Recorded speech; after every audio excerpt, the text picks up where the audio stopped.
Buenos días, Buenos doctor. días, doctor. Buenos días. Buenos días, doctor. Buenos días. Recordarles que el primer parcial viene todo lo que es neuro y cardio, más todo lo demás, las generalidades, los principios de atención, historia clínica, etcétera. Bien, vamos a hablar un poquito de lo que es el dolor torácico. El dolor torácico, hay causas que son cardíacas, hay causas que no son cardíacas. Las causas cardíacas de dolor torácico podemos dividirlas en síndrome coronario agudo con y sin elevación del ST, la angina inestable. Eh, si es causa isquémica. De causas no isquémicas podemos pensar en una pericarditis.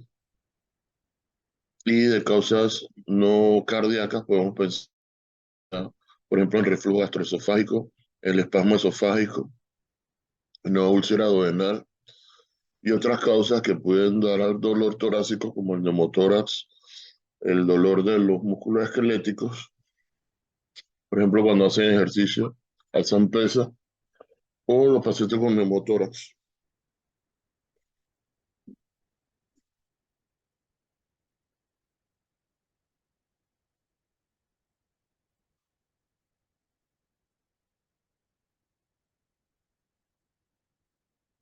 Bien, el dolor torácico por isquemia cardíaca, nosotros le hacemos lo que es la licia, cuando apareció, dónde se localizaba, dónde se irradiaba, eh, con qué se aliviaba, con qué se asociaba.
Doctor, sí estaba hablando en las otras diapositivas, tenía el micrófono apagado.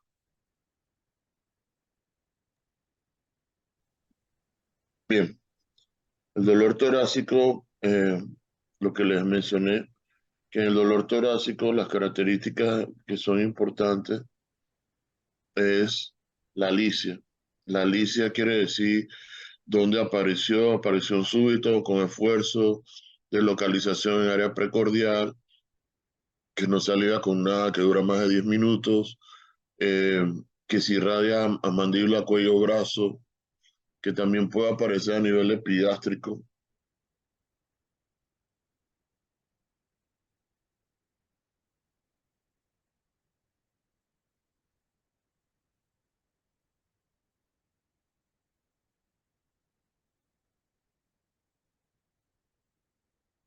Lo desencadenante puede ser que el paciente está haciendo algún tipo de ejercicio o tomó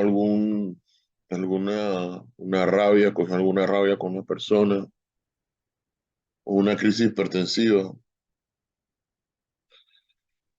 De aquí lo más importante de estas tres sería la angina de Prince-Metal. La angina de Prince-Metal es una angina que se da por un vasoespasmo coronario y se ve mucho en aquellos pacientes que están utilizando cocaína. Estos pacientes se le hacen un cateterismo y el cateterismo le sale normal porque es un vasoespasmo coronario.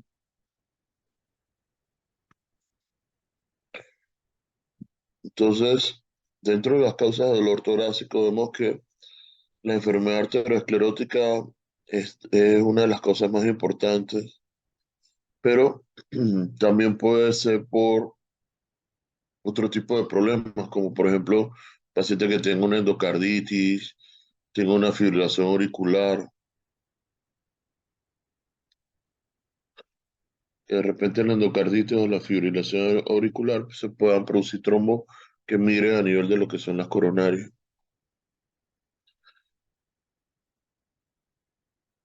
Y las causas no por enfermedad coronaria, como por ejemplo eh, el espasmo coronario, a veces pacientes que consumen mucho oxígeno,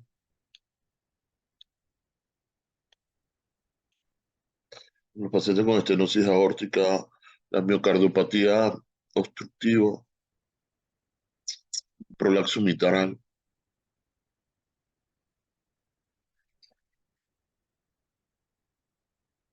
El dolor pericárdico se asocia generalmente a procesos inflamatorios. El paciente está respirando, eh, hay un roce entre entre las dos pleuras y para poder que no le duela, el paciente se hace hacia adelante. A mí me tocó, a veces la pericarditis se produce después de un cuadro viral. A mí me tocó un estudiante de medicina, prácticamente estaba en el primer año de medicina, estaba entrando y comenzó con dolor en el pecho. La mamá no le dio importancia, pensó que eso se trataba de como estaba estudiando medicina, el muchacho estaba estresado. Pero cuando yo lo vi, a él sí le dolía y se tocaba el pecho y se llevaba las manos al pecho y se hacía hacia adelante. Y él me decía que esa era la única forma de que se aliviara. Yo le pedí un EKG y tenía una elevación del ST en todas las derivadas. En todas las derivadas tenía una elevación del ST y le hice las enzimas y le salieron positivas. ¿Ves? Entonces no es lo común, pero se da. No es lo común, pero se da. Y no era que estaba utilizando droga. Y no era que estaba utilizando droga. Porque también lo investigamos y se las pedimos. Entonces, a veces uno tiene que sentarse con el paciente, hacer una buena historia para poder sacar el diagnóstico, porque si usted no lo sospecha, no lo piensa, cualquiera lo manda para la casa y lo manda con analgésico y de repente viene y regresa a tabla. Entonces son cosas que usted, o sea, dentro de las cosas que usted tiene que hacer en diagnóstico diferencial está lo que es la pericarditis. Está el dolor por aneurisma de la aorta disecante. El aneurisma de la aorta lo podemos dividir en un Stanford A y un Stanford B. Eh, Generalmente el dolor comienza en el pecho, sigue a nivel del epigastrio y después duele a nivel del abdomen, dependiendo hacia dónde es la disección. Se asocia a soplo. Los pacientes con dolor por aneurisma disecante de la aorta pueden tener soplo, un soplo de insuficiencia aórtica. Se hará como el soplo de insuficiencia aórtica.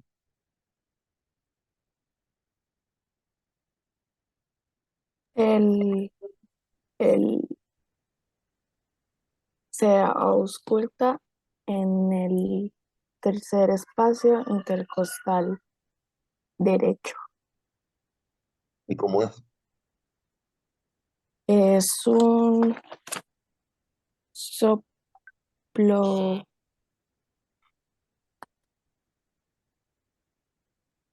puede ser que se caracteriza porque como es de la aorta puede ser fuerte,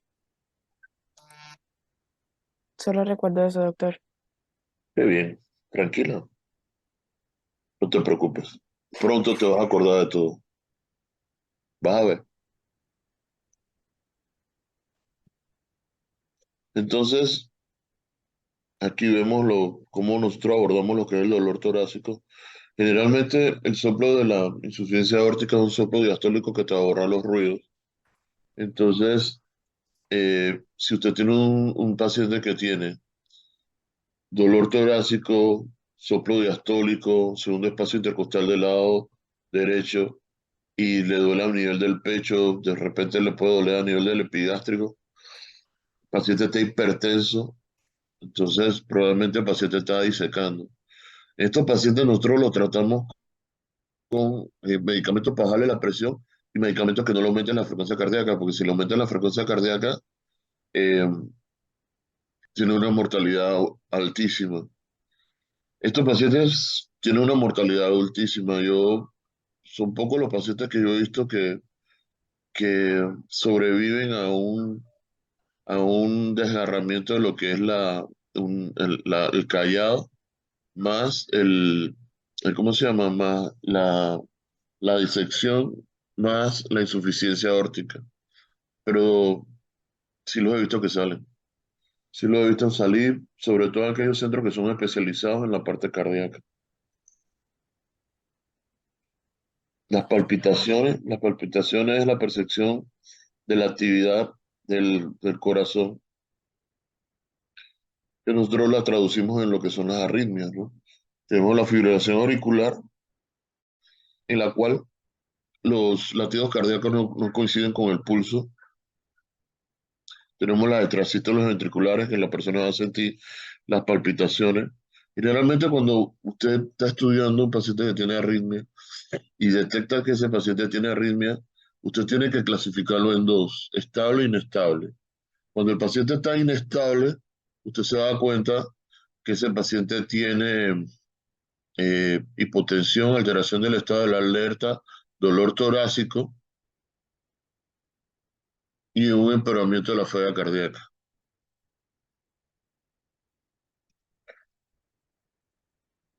Ahí vemos cómo son las palpitaciones, si son rápidas, son lentas, son regulares, son irregulares, cómo comenzaron, cómo finalizaron, si se asocian o no a síncope. El síncope es la sensación subjetiva, o sea, es la sensación en la cual el paciente pierde conocimiento. ¿Ves? Puede ser de dos tipos, cardíaco y neurológico. Y hay que hacer el diagnóstico diferencial que el paciente no está convulsionando.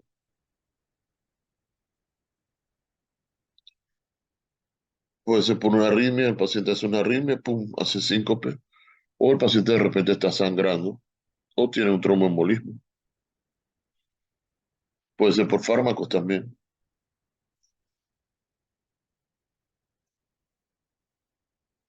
Aquí lo mencionamos, el diagnóstico diferencial puede ser neurológico, puede ser por abuso de drogas, puede ser porque se le bajó el azúcar al paciente.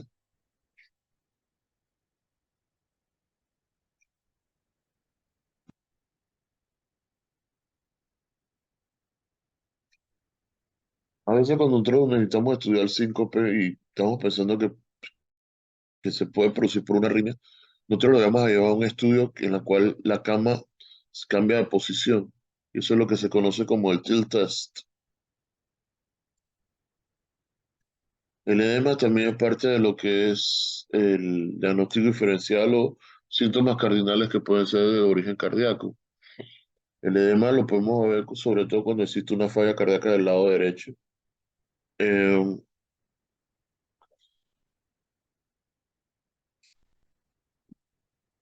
Puede ser por insuficiencia cardíaca, por cirrosis, por síndrome nefrótico o por una hipervolemia, o sea, el paciente tiene una insuficiencia renal o una glomerulonefritis aguda. Generalmente los pacientes que tienen edema eh, hay que ver si es grado 1, grado 2, grado 3 o grado 4. Y lo que nosotros vemos en los pacientes con edema es el signo de fobia. O sea, el paciente, tú le pones el dedo, ves que el edema es importante. lo que es el signo de lo que es la fobia.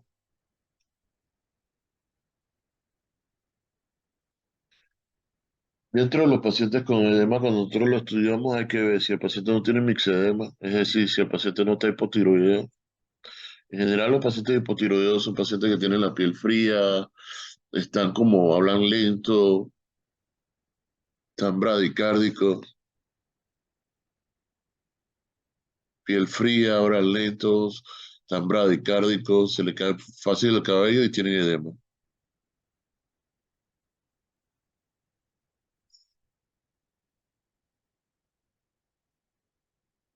La disnea es la sensación subjetiva de falta de aire y se asocia también a enfermedades cardíacas como pulmonares.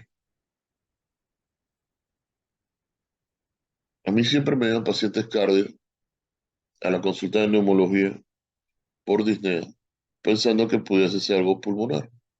Entonces, hay que ver si es una disnea, una ortopnea, o sea, cuando el paciente está acostado, si es platicnea cuando está de pie, si es trepopnea cuando está en decúbito lateral, eh, si es en la noche, en la madrugada, o sea, la disnea paroxística nocturna. Hay que examinar al paciente a ver si tiene soplo, si tiene edema, a ver si el paciente lo que tiene es una disnea secundaria o una patología de tipo cardíaca, si hay arritmia. Y esta es una clasificación vieja, pero que todavía se usa, que es la clasificación de Nueva York, en la cual Nueva York 4 el paciente presenta una disnea precordial o en reposo físico-mental. Grado 3 una disnea precordial cuando realiza esfuerzos ligeros. La disnea 2 presenta disnea o dolor precordial cuando realiza esfuerzos moderados. Y en la disnea 1 el grado 1 el paciente presenta disnea cuando realiza grandes esfuerzos.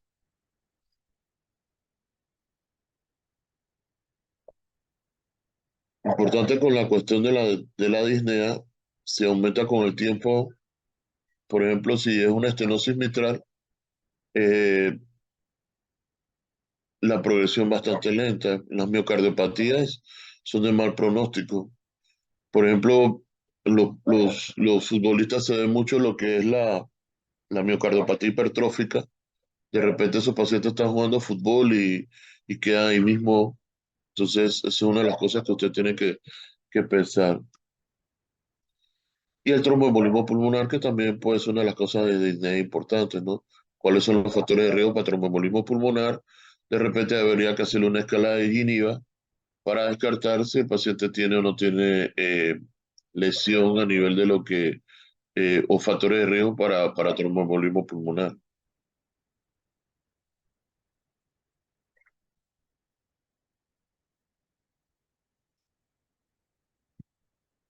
Bien, en cuanto a la pericarditis ya hemos hablado. Eh, Vemos que la pericarditis puede producir también efusión pericárdica. Al mismo tiempo, la pericarditis puede producir pulsos paradójicos y la pericarditis puede producir matidez a nivel cardíaco. El problema con la pericarditis es cuando el paciente tiene pericarditis y ya es una pericarditis de tipo constrictiva, o sea, el grado de inflamación que tiene alrededor del pericardio es bastante importante. Y entonces esos pacientes van a tener una falla cardíaca del tipo diastólica, no sistólica. Y es bien difícil de tratar. Una vez un paciente tenía esto, se intentó quitarle lo que era el pericardio para poder que el paciente pudiese respirar mejor, pero al final no se pudo. El taponamiento cardíaco tiene lo que es la entrada de Beck, hipotensión, ingurgitación yugular y ruidos cardíacos abolidos. También lo podemos hacer lo que es el pulso paradójico, que va a estar mayor de 10 milímetros.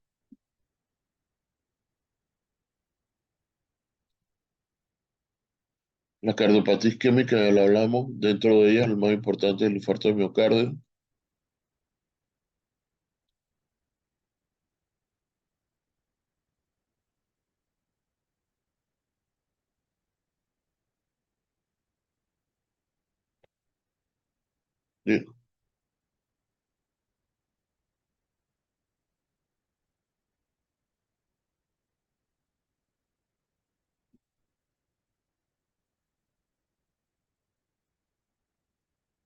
Menino, a ese hombre.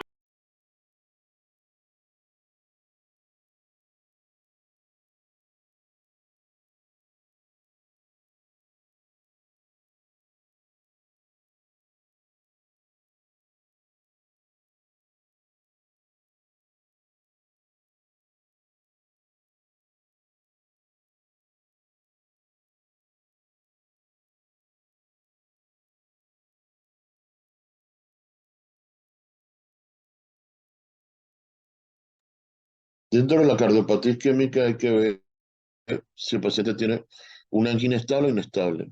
Angina inestable es la reciente inicio, o sea, usted acaba de diagnosticar una angina, ya es una angina inestable. Si la angina cambia su patrón, es decir, antes me agitaba cuando subía a un piso, bueno, ahora me agito con la mitad, con una más, caminaste al baño, o sea, ya es una angina inestable, ¿ves? O sea, cambia de patrón.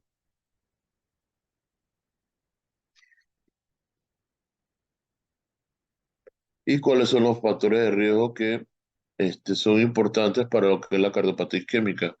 Fumar,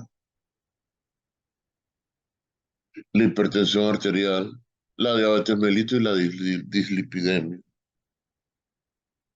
Dentro de los no modificables, la edad, hasta los 40 años existe una protección a la mujer, después de los 40 se pierde. Factores hereditarios, la diabetes, la resistencia a la insulina o la hipertrofia ventricular izquierda, que se va a producir más que nada en los pacientes hipertensos. Hacemos el diagnóstico con las troponinas, hacemos el diagnóstico con el EKG y en determinado momento habría que llevar al paciente a una coronografía.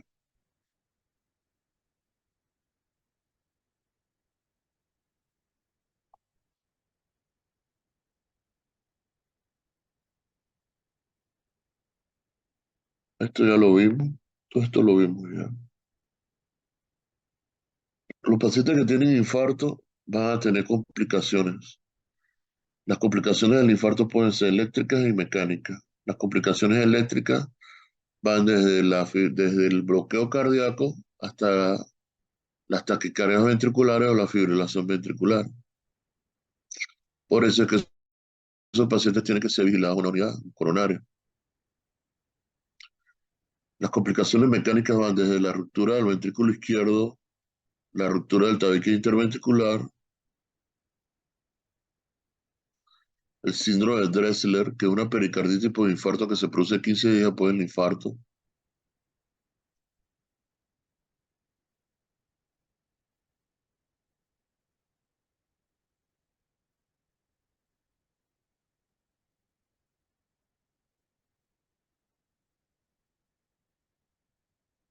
Esta es otra diapositiva que para ustedes es importante. ¿Cuáles son las caras en las cuales se produce el infarto del miocardio? Existe la clasificación de Kelly-Kimball del infarto del miocardio. Uno, el paciente no tiene signo de congestión. Dos, el paciente tiene signo de congestión. Tres, el paciente está en edema agudo de pulmón. Cuatro, está en edema agudo del pulmón más shock. Y asimismo la mortalidad. Las caras anterior, cuando hablamos anterior, septal, anteroseptal, lateral, eso va a depender de las derivadas. Y eso nos va a decir más o menos la arteria que está involucrada. Entonces, cara inferior o diafragmática, de 2 de 3 de 2 de 3 ABF. Generalmente está involucrada la coronaria derecha. Cuando uno tiene de 2 de 3 ABF, o sea, inferior o diafragmática, usted está obligado a hacerle derivadas del lado derecho. Y en las derivadas del lado derecho, usted va a ver de 2 de 3 ABF y V4 derecha para diagnosticar un infarto que es derecho. Generalmente cuando hablamos de infarto septal, vemos que está afectado B1 y B2. Esa es la descendente anterior. Si es anterior, B3 y B4. Y cuando es lateral, B5 y B6. Entonces, cuando es anterior extenso es B1, B2, B3, B4, B5 y B6.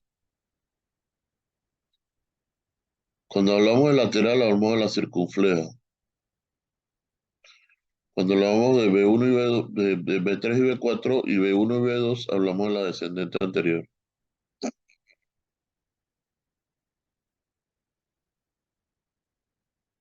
Aquí lo vemos.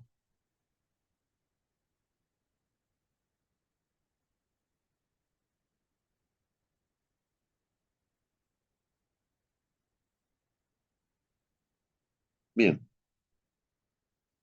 La endocarditis básicamente es una inflamación del corazón, del endocardio del corazón, que puede ser producido por bacterias, Clamidia, Rickettsia, Mycoplasma, Mycobacterias u hongo. Este, puede ser que se ubique la endocarditis sobre una válvula nativa o sobre una válvula protésica. Y está relacionado también con los dispositivos, ya sea un cable o marcapaso.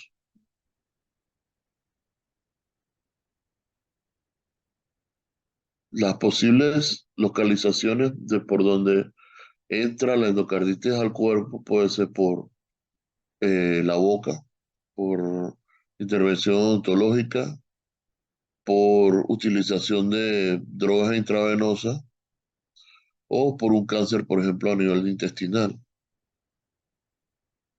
que hace bacteremia. Entonces,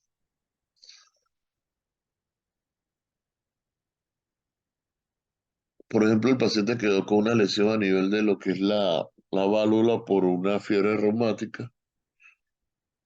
eh, Puede estar calcificado, puede ser, por ejemplo, alteraciones de tipo anatómica que producen lo que la facilitan para que se instale lo que es el germen.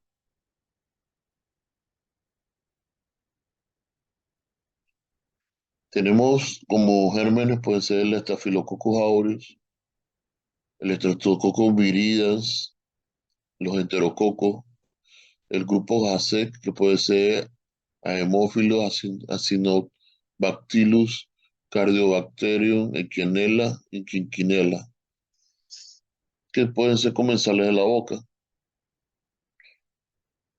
También puede haber hongos, también puede ser gran negativo involucrado.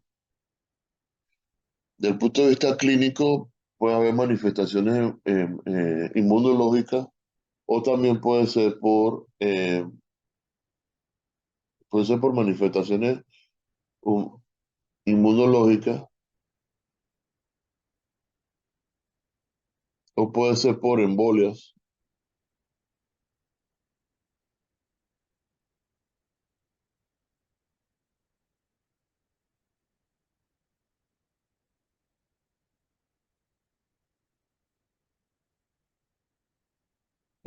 Los pacientes con endocarditis pueden tener soplo, esplenomegalia, alteración en el ritmo y en la conducción.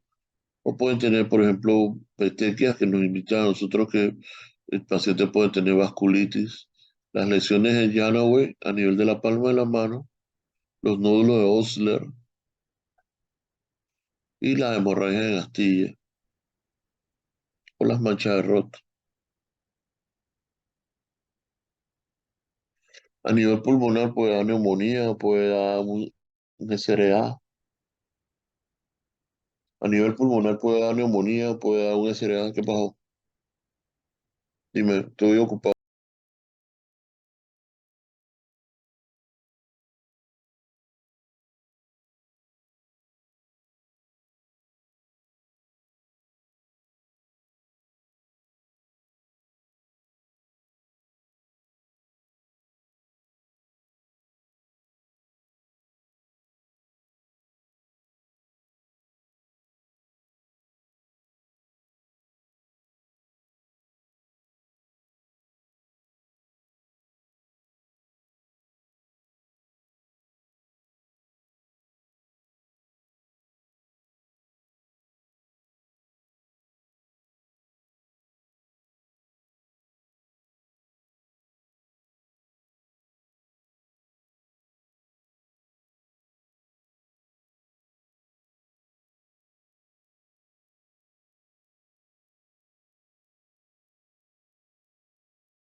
Bien, este es un paciente con endocarditis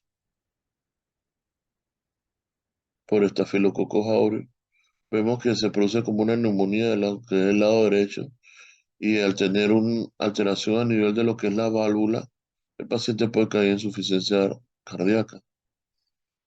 Aquí vemos los nódulos de la astilla,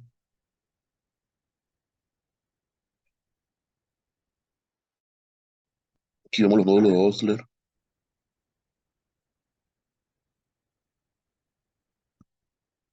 ahí vemos las manchas de Genoway.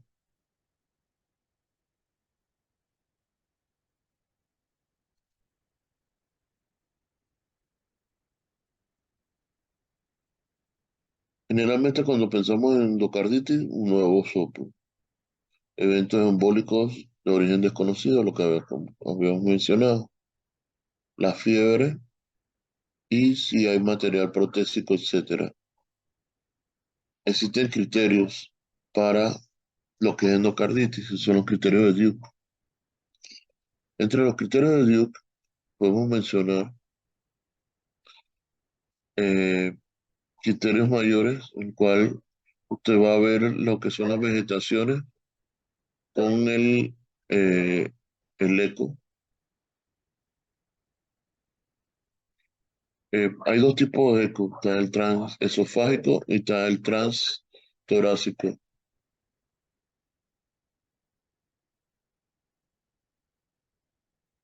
Y los hemocultivos positivos.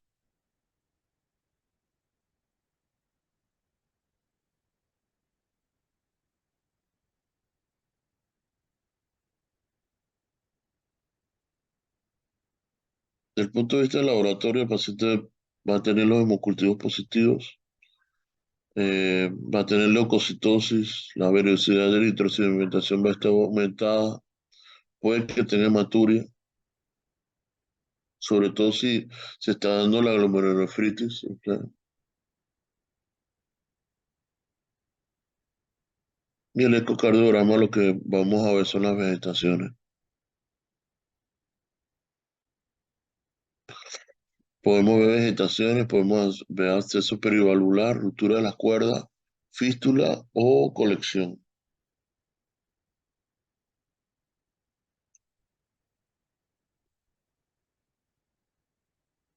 Ahí la vemos a mano izquierda de ustedes. Ahí están viendo lo que son las vegetaciones. Bien, vamos a dejar la clase hasta aquí, pues. Quedaría pendiente lo que son la insuficiencia cardíaca y las miocardiopatías. Probablemente mañana se va a dar y van a ser las últimas clases ya de la parte de cardiología para que se vayan preparando para el parcial. ¿Alguna pregunta? Si no hay pregunta, nos vemos mañana.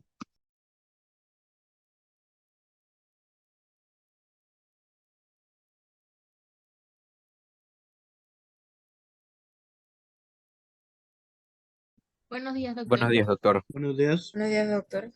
Recordarles que el primer parcial viene todo lo que es neuro y cardio, más todo lo demás, las generalidades, los principios de atención, historia clínica, etcétera. Bien, vamos a hablar un poquito de lo que es el dolor torácico. El dolor torácico, hay causas que son cardíacas, hay causas que no son cardíacas. Las causas cardíacas del dolor torácico podemos dividirlas en síndrome coronario agudo con y sin elevación del ST, la angina inestable, eh, si es causa isquémica.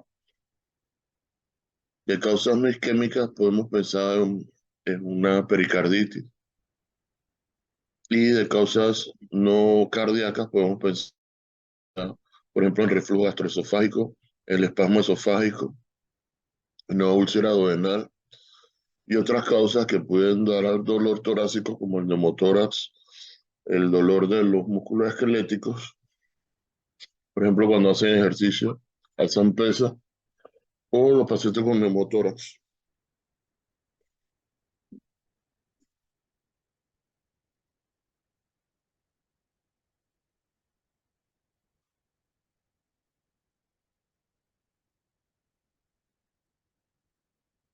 Bien, el dolor torácico por isquemia cardíaca, nosotros le hacemos lo que es la licia, cuando apareció, dónde se localizaba, dónde se irradiaba, eh, con qué se aliviaba, con qué se asociaba.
Doctor, si estaba hablando en las otras diapositivas, tenía el micrófono apagado.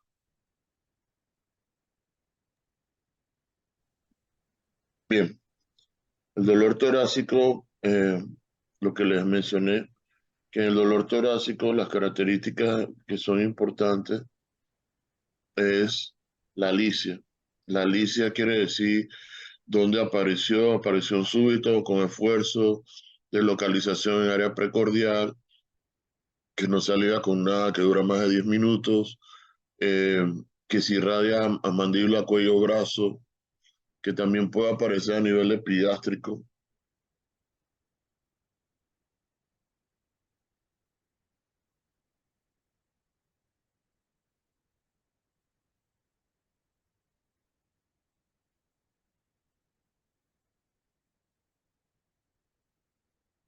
Los desencadenantes puede ser que el paciente está haciendo algún tipo de ejercicio o tomó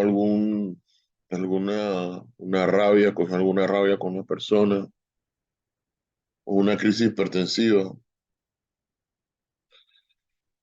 De aquí lo más importante de estas tres sería la angina de Prince-Metal. La angina de Prince-Metal es una angina que se da por un vasoespasmo coronario y se ve mucho en aquellos pacientes que están utilizando cocaína.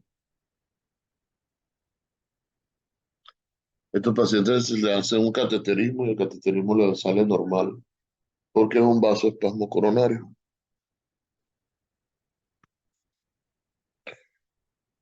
Entonces, dentro de las causas de dolor torácico vemos que la enfermedad arteriosclerótica es una de las cosas más importantes, pero también puede ser por otro tipo de problemas, como por ejemplo, paciente que tenga una endocarditis, tenga una fibrilación auricular, que de repente la endocarditis o la fibrilación auricular se puedan producir trombos que migren a nivel de lo que son las coronarias.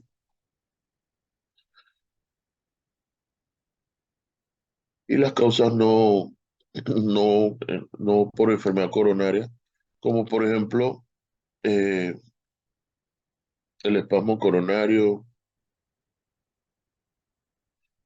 a veces pacientes que consumen mucho oxígeno,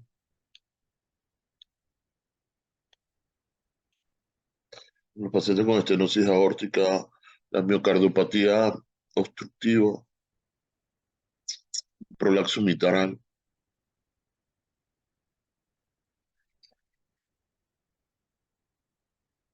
El dolor pericárdico se asocia generalmente a procesos inflamatorios. El paciente está respirando, eh, hay un roce entre las entre las dos pleuras y para poder que no le duela, el paciente se hace hacia adelante.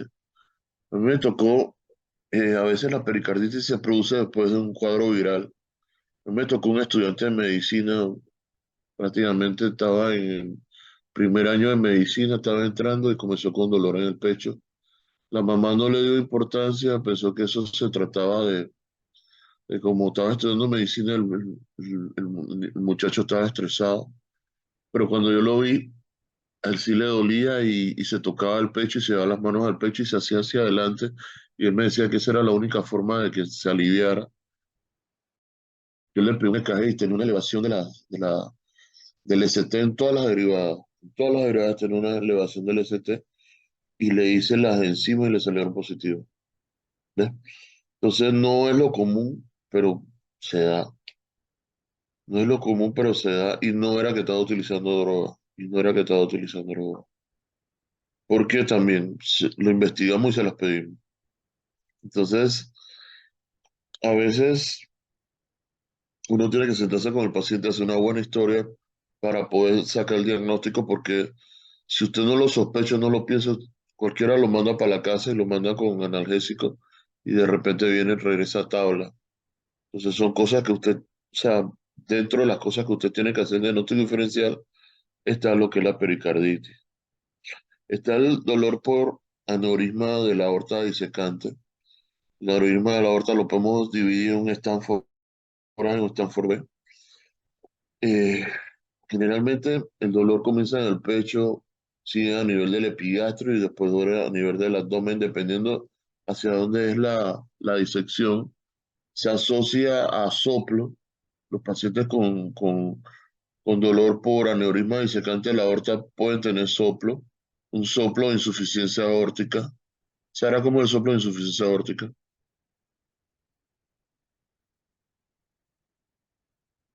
El, el,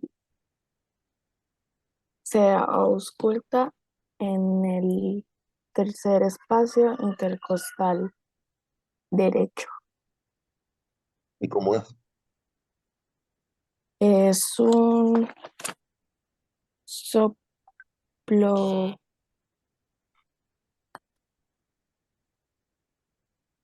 puede ser que se caracteriza porque como es de la aorta puede ser fuerte.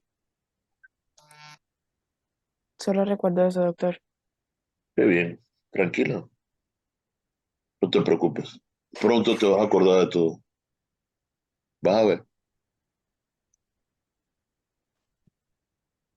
Entonces, aquí vemos cómo nosotros abordamos lo que es el dolor torácico. Generalmente, el soplo de la insuficiencia aórtica es un soplo diastólico que te ahorra los ruidos. Entonces, si usted tiene un paciente que tiene dolor torácico, soplo diastólico, segundo espacio intercostal del lado derecho, y le duele a nivel del pecho, de repente le puede doler a nivel del epigástrico, el paciente está hipertenso, entonces probablemente el paciente está disecando. Estos pacientes nosotros los tratamos con medicamentos para bajarle la presión y medicamentos que no le aumenten la frecuencia cardíaca, porque si le aumentan la frecuencia cardíaca, eh, tiene una mortalidad altísima. Estos pacientes tienen una mortalidad altísima. Son pocos los pacientes que yo he visto que sobreviven a un desgarramiento de lo que es el callado, más ¿cómo se llama? Más la disección, más la insuficiencia aórtica. Pero Sí los he visto que salen. Sí los he visto salir, sobre todo aquellos centros que son especializados en la parte cardíaca. Las palpitaciones es la percepción de la actividad del corazón, que nosotros la traducimos en lo que son las arritmias, ¿no? Tenemos la fibrilación auricular, en la cual los latidos cardíacos no coinciden con el pulso. Tenemos las extrasístoles ventriculares, que la persona va a sentir las palpitaciones. Generalmente cuando usted está estudiando un paciente que tiene arritmia y detecta que ese paciente tiene arritmia, usted tiene que clasificarlo en dos, estable e inestable. Cuando el paciente está inestable, usted se da cuenta que ese paciente tiene hipotensión, alteración del estado de la alerta, dolor torácico y un empeoramiento de la falla cardíaca.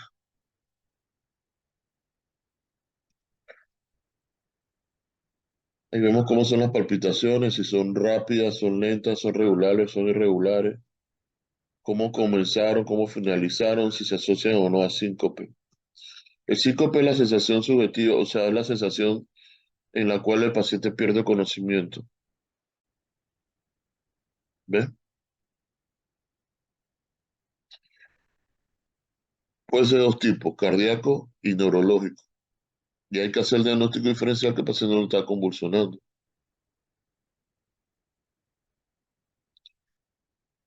Puede ser por una arritmia, el paciente hace una arritmia, pum, hace síncope.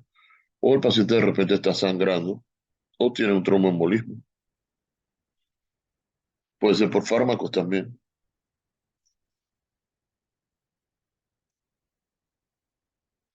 Aquí lo mencionamos, el diagnóstico diferencial puede ser neurológico, puede ser por abuso de drogas, puede ser porque se le bajó el azúcar al paciente.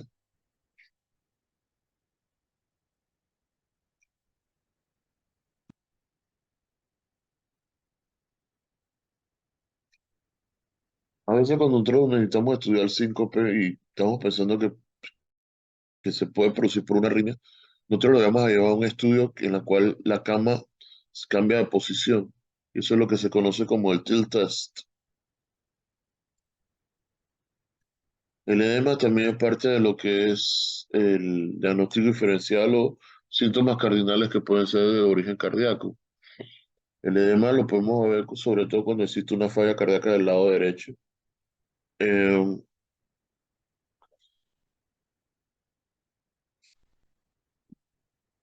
Puede ser por insuficiencia cardíaca, por cirrosis, por síndrome nefrótico o por una hipervolemia, o sea, el paciente tiene una insuficiencia renal o una glomerulonefritis aguda. Generalmente los pacientes que tienen edema eh, hay que ver si es grado 1, grado 2, grado 3 o grado 4. Y lo que nosotros vemos en los pacientes con edema es el signo de fobia. O sea, el paciente, tú le pones el dedo, ves que el edema es importante, lo que es el signo de lo que es la fobia.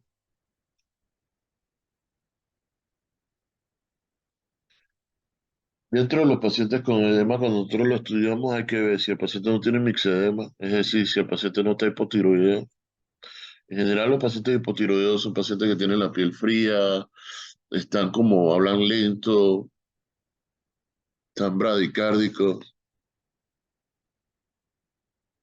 piel fría, hablan lentos, están bradicárdicos, se le cae fácil el cabello y tienen edema.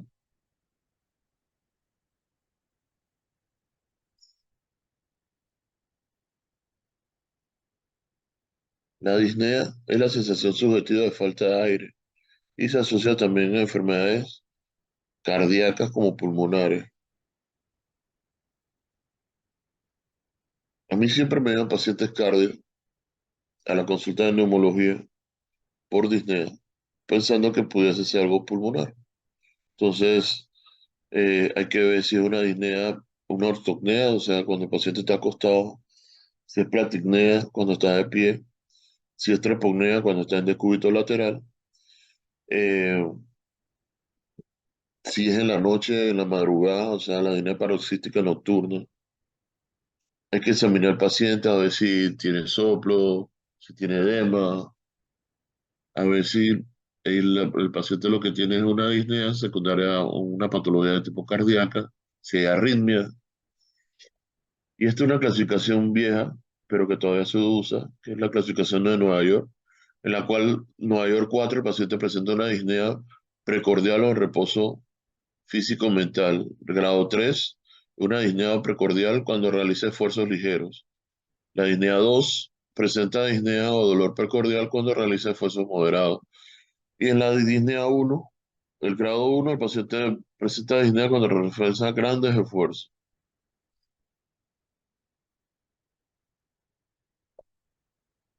Importante con la cuestión de la disnea, se aumenta con el tiempo. Por ejemplo, si es una estenosis mitral, eh, la progresión bastante lenta. Las miocardiopatías son de mal pronóstico. Por ejemplo, los futbolistas se ve mucho lo que es la miocardiopatía hipertrófica. De repente su paciente está jugando fútbol y queda ahí mismo. Entonces, esa es una de las cosas que usted tiene que pensar. Y el tromboembolismo pulmonar, que también puede ser una de las cosas de disnea importantes, ¿no? ¿Cuáles son los factores de riesgo para tromboembolismo pulmonar? De repente habría que hacerle una escala de Giniva para descartar si el paciente tiene o no tiene lesión a nivel de lo que, o factores de riesgo para tromboembolismo pulmonar.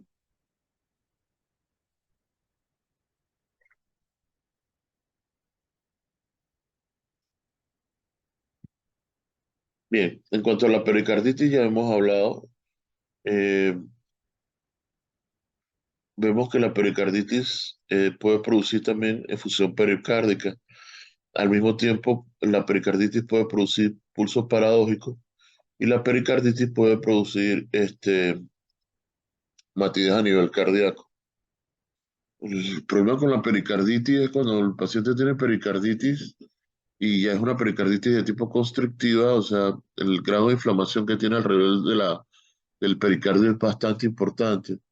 Y entonces esos pacientes van a tener una falla cardíaca del tipo diastólica, no sistólica. Y es bien difícil de tratar. Una vez un paciente tenía esto, se intentó quitarle lo que era el pericardio para poder que el paciente pudiese respirar mejor, pero al final no se pudo. El taponamiento cardíaco tiene lo que es la triada de Beck: hipotensión, ingurgitación yugular y ruidos cardíacos abolidos. También lo podemos hacer lo que es el pulso paradójico, que va a estar mayor de 10 milímetros.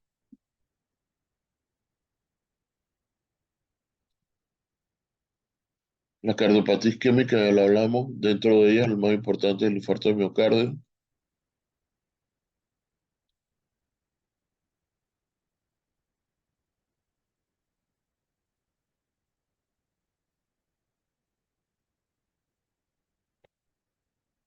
Bien,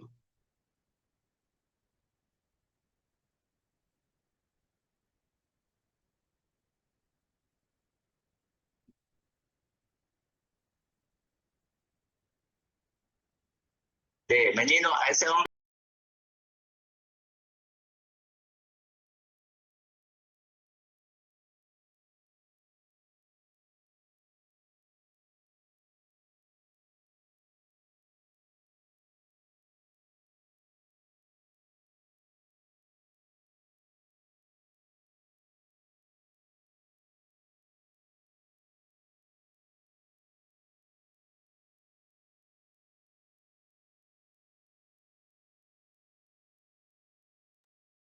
dentro de la cardiopatía isquémica hay que ver si el paciente tiene una angina estable o inestable.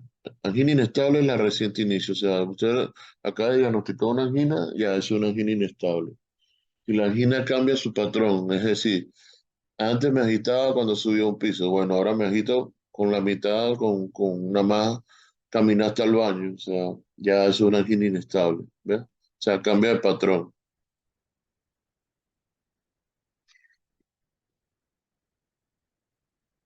¿Y cuáles son los factores de riesgo que son importantes para lo que es la cardiopatía isquémica.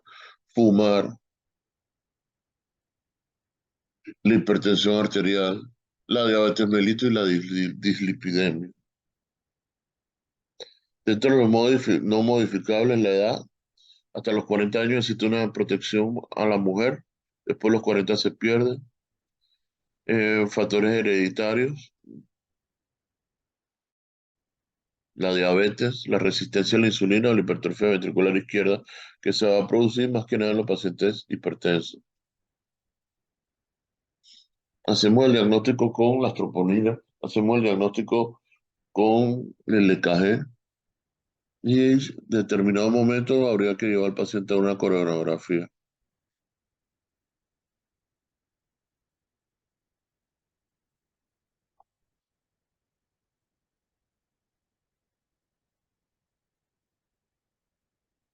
Esto ya lo vimos, todo esto lo vimos ya.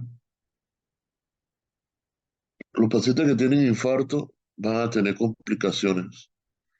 Las complicaciones del infarto pueden ser eléctricas y mecánicas. Las complicaciones eléctricas van desde el bloqueo cardíaco hasta las taquicardias ventriculares o la fibrilación ventricular. Por eso es que esos pacientes tienen que ser vigilados en una unidad coronaria. Las complicaciones mecánicas van desde la ruptura del ventrículo izquierdo, la ruptura del tabique interventricular, el síndrome de Dressler, que es una pericarditis por infarto que se produce 15 días después del infarto.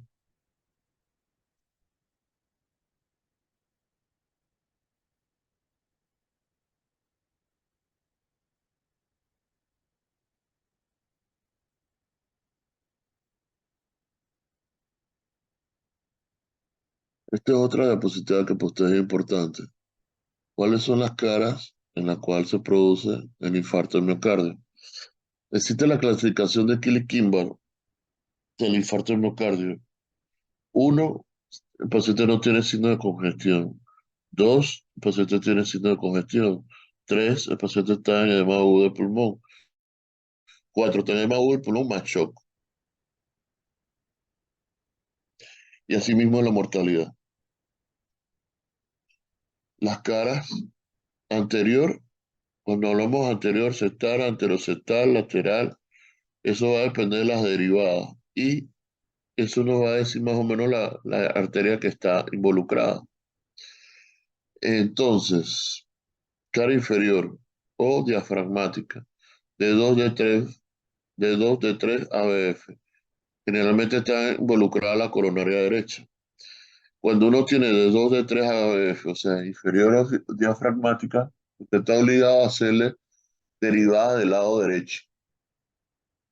Y en las derivadas del lado derecho, usted va a ver de 2 de 3 ABF y V4 derecha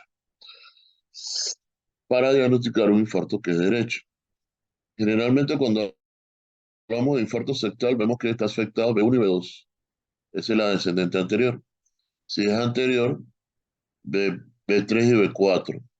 Y cuando es lateral, B5 y B6. Entonces cuando es anterior extenso es B1, B2, B3, B4, B5 y B6. Cuando hablamos de lateral, hablamos de la circunfleja.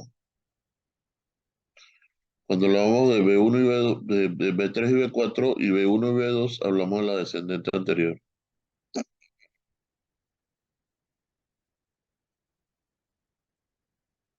Aquí lo vemos.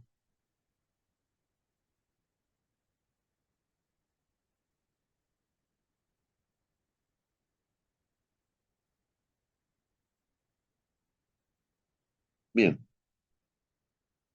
La endocarditis básicamente es una inflamación del corazón, del endocardio del corazón, que puede ser producido por bacterias, Clamidia, Rickettsia, Mycoplasma, Mycobacterias u hongo. Este, puede ser que se ubique la endocarditis sobre una válvula nativa o sobre una válvula protésica. Y está relacionado también con los dispositivos, ya sea un cable o un marcapaso.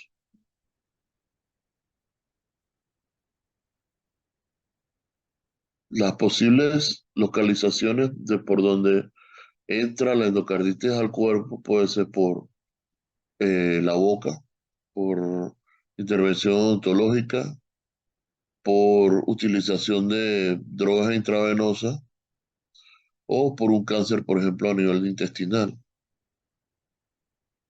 que hace bacteremia. Entonces,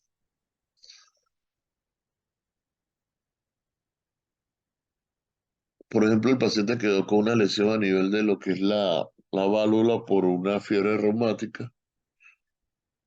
eh, Puede estar calcificado, puede ser, por ejemplo, alteraciones de tipo anatómica que producen lo que la facilitan para que se instale lo que es el germen.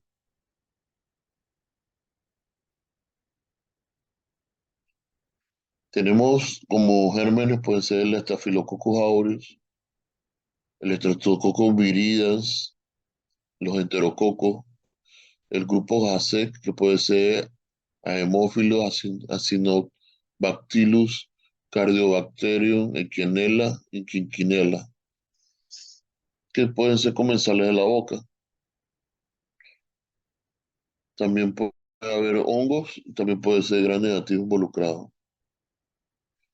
Desde el punto de vista clínico, puede haber manifestaciones inmunológicas o también puede ser por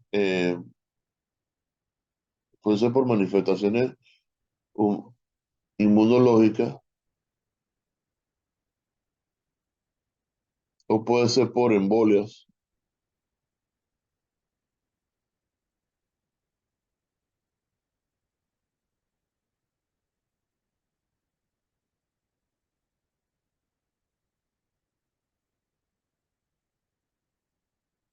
Los pacientes con endocarditis pueden tener soplo, esplenomegalia, alteración en el ritmo y en la conducción, o pueden tener, por ejemplo, petequias que nos invitan a nosotros que el paciente puede tener vasculitis, las lesiones de Janaway a nivel de la palma de la mano, los nódulos de Osler y la hemorragia en astilla o las manchas de Roth.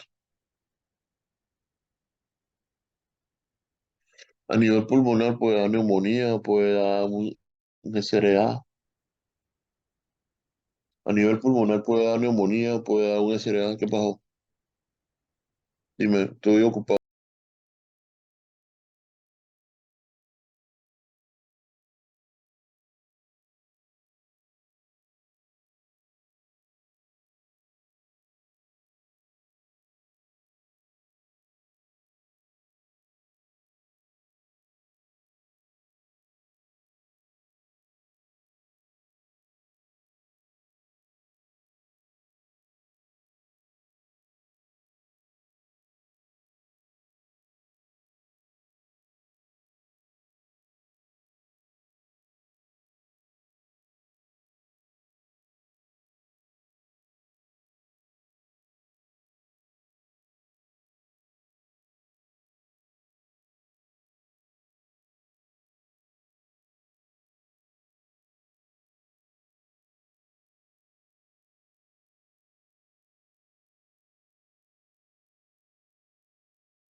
Bien, este es un paciente con endocarditis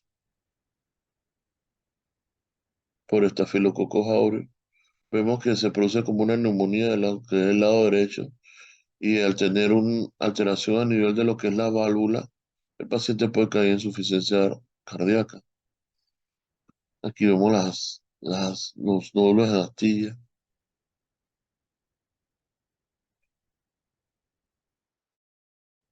aquí vemos los nódulos de Osler,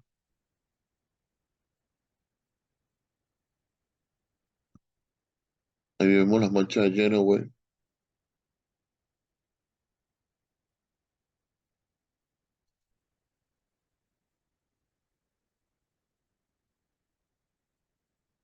Generalmente cuando pensamos en endocarditis, un nuevo soplo, eventos embólicos de origen desconocido, lo que habíamos mencionado, la fiebre y si hay material protésico, etcétera. Existen criterios para lo que es endocarditis, que son los criterios de Duke. Entre los criterios de Duke podemos mencionar eh, criterios mayores, en el cual usted va a ver lo que son las vegetaciones con eh, el eco. Hay dos tipos de eco, está el transesofágico y está el transtorácico.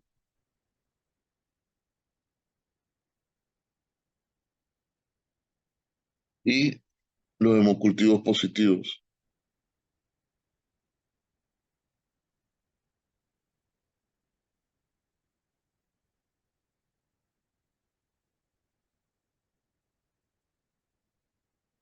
Desde el punto de vista del laboratorio, el paciente va a tener los hemocultivos positivos, va a tener leucocitosis, la velocidad de eritrosedimentación va a estar aumentada, puede que tenga hematuria, sobre todo si se está dando la glomerulonefritis. ¿Ok?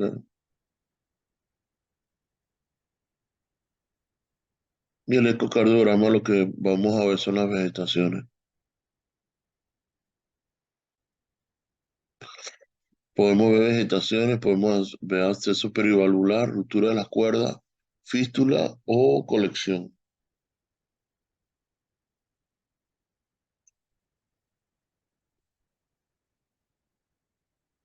Ahí la vemos a mano izquierda de ustedes. Ahí están viendo lo que son las vegetaciones. Bien, vamos a la clase hasta aquí, pues. Quedaría pendiente lo que son la insuficiencia cardíaca y las miocardiopatías. Probablemente mañana se van a dar y van a ser las últimas clases ya de la parte de cardiología para que se vayan preparando para el parcial. ¿Alguna pregunta? Si no hay pregunta, nos vemos mañana.